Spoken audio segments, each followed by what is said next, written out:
Sir जी, मैदा फूल जाता है, तेजाबियत हो जाती है, अपारापन होता है, बेचैनी रहती है, इसका हर्बल में कोई प्रॉपर इलाज बता दें। अस्सलाम वालेकुम नाज़रीन। मैदे में गैस का मसला है, पेट फूला हुआ रहता है, तेजाबियत रहती है, मैदे में सोजिश है या बदहजमी का मसला है, कब्ज है, अफारापन हो चुका है जिसकी वजह से आपका मोटापा भी बढ़ता जा रहा है। इंतहाई जबरदस्त नुस्खा बताने वाला हूं।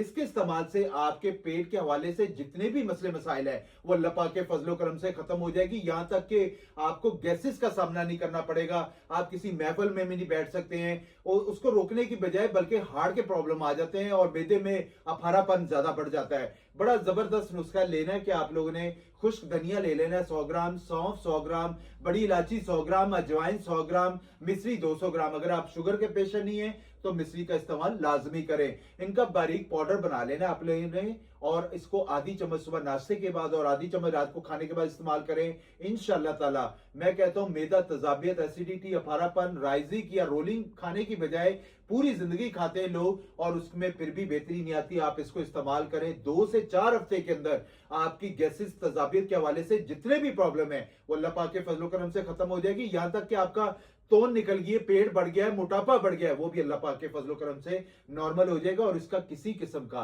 कोई साइड इफेक्ट नहीं है। आप इसको 2-4 हफ्ते लाजमी इस्तेमाल करें।